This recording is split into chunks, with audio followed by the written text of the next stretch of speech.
Good afternoon, Brother Kraft here once again on this coronavirus quarantine type message. I'd like to thank each and every one of you guys for logging in. Like I said before, you guys have been doing an awesome job. I just thank you so much. Last week we kind of dwindled a little bit with our group me positions and things like that and postings. So I want to encourage you. Don't give up, don't forsake, continue to post and do those things that we ask you to do on GroupMe. But I know you guys are trying your best. This week we know is Mother's Day. So first I want to say happy Mother's Day to all the mothers in the land, all those grandmothers, acting as mothers, all those aunts and aunties, acting as mothers. Just thank you for everything and all things you do. And today get the big piece of chicken. All right, but I also want to say great news and congratulations to Bryce Burgess, who's out of the hospital. Been praying for you, and hopefully you continue to get stronger, brother. All right. Now, as I was thinking about this Mother's Day, a couple of things came to mind. Right. I'm gonna start off with a passage of scripture, and it talks about giving young people the opportunity to put their parents first and honor their parents and obey their parents. We know the familiar scripture coming in Ephesians, where Paul says, Ephesians chapter 6, verses 1 through 3, children, obey your parents in the Lord, for this is right. We all know that. We've probably been harping on that, been getting fussed at about that for the longest. But in the second verse, it says, honor your father and mother, which is the first commandment with a promise, that it may go well with you and that you may enjoy a long life. Now, a couple of things in this passage. This was one of the first and only promises, ordinances that God gave to the children with a promise, right? And notice, a couple of things I want you to notice. This promise did not have any age restrictions on it. It said children. And I'm 42 years old and I'm still a child to my mother. So this still applies. So there's no age restriction. You can't say, well, once I get out of high school, I don't have to honor my parents or once I get my first job or once I move out or once I go to college. This Bible passage is for everyone. All right. So as long as you have a parent, as long as you have, in my estimation, as long as you have somebody who is taking care of you and has reared you in the Lord, then this scripture is talking to you. All right. Now, did you know, though, that Jesus Christ himself adhered or submitted to this very passage? Now, this passage is not new either, right? Because this passage is also echoed in the book of Exodus and the book of Deuteronomy. All right, Exodus chapter 20, verse 12, and Deuteronomy chapter 5 and verse 16. This same promise is echoed way back in the Old Testament. So I'm going to show you something today, that Jesus had succumbed and submitted himself to this very promise. All right, you don't believe me? Let me show you. Let's go to John chapter 2. All right, John chapter 2. One of Jesus' first miracles in the Galilean region, right? Some of you guys may know the wedding reception miracle, right? One of his first miracles where he turned water into wine, right? So as the passage goes on in chapter 2, John chapter 2, verses 1 through 11, it starts off by saying that Jesus and his mother were at this wedding ceremony, right? And the drinks ran out, or the wine ran out, per se. And in verse 3, it says, Jesus' mother came to him and said, baby, when the wine runs out, I want you to do something. I'm paraphrasing, all right?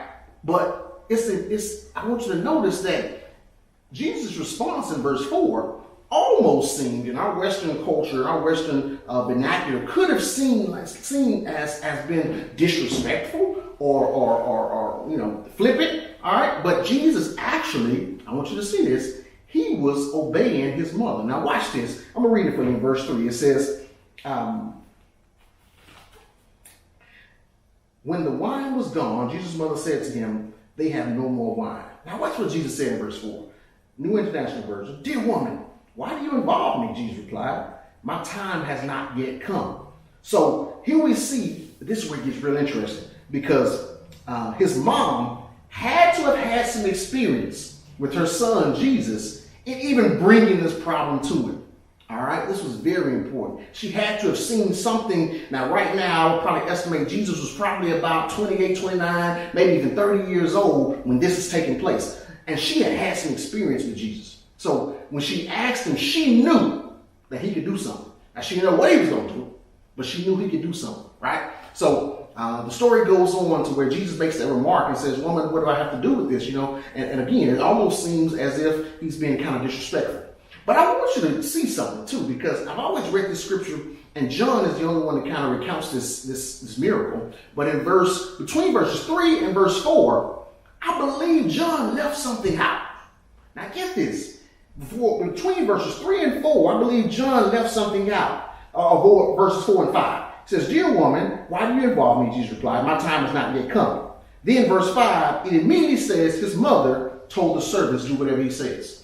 Now something strange had to happen in between verses 4 and verse 5. For her just to be talking to Jesus, "Baby, do something for these babies at the wedding," and then tell the servants, "Hey, do whatever he says." So my question to you, what do you think happened? What do you think Mary had to say? Did she give Jesus a look? Did she punch out her lips and fold her arms? Or this strong mother, did she twist his ear? Something had to have happened for him to transfer into verse number 5 and him initially just making it plain who he was, right? Because the Bible also says that he had not come out as the Messiah as of yet. So in between verse 4 and 5, something that I believe John must have turned his head or something. And I'm not being facetious, but something happened to where Mary had convinced her son, or it was revealed in Jesus that, okay, now is the time.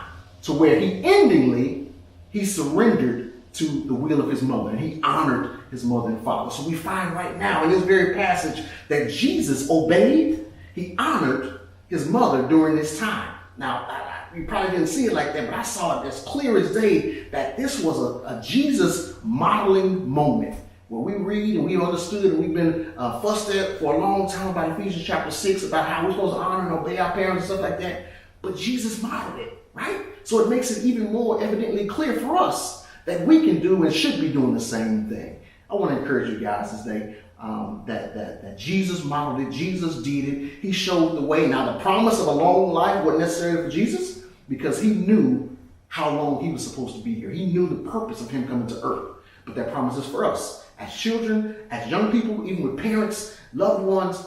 If we do this, if we obey, if we honor our parents, then God will give us a long life. So I want to encourage you, do the right thing, especially while we're at home. You know, mom and dad might be asking a lot of things, might be asking a lot of chores, but I want to encourage you. Let's keep this verse in mind, even today as we celebrate mothers and give them the best on this day, give them gifts and things like that. Let's keep this in mind, that Jesus did it, so I know you can too. All right? I love you so much. I just can't get enough of having this opportunity just to be with you. I taught a little bit on Wednesday night, and I want to thank you guys for participating in that as well. As we get ready to close, you know, Brother Kraft loves group meeting. I want you to post a meme. You know, the memes y'all did last time was very hilarious. Post a meme of what you think Mary could have said or done, or the face she made, or anything to Jesus in between verses 4 and 5. All right? Think about it. Make it funny. All right? Mary could have did something. Like I said before, punched out her lips. She gave him a finger. She rolled her eyes at him. She twisted. Something she could have done to Jesus to let him know that, baby, I need you. And then he endingly honored and revered his mother during this time. I love you so much. I can't wait to see you again. To God be the glory. And I'll see you when we meet again. Love you. Jesus is coming soon.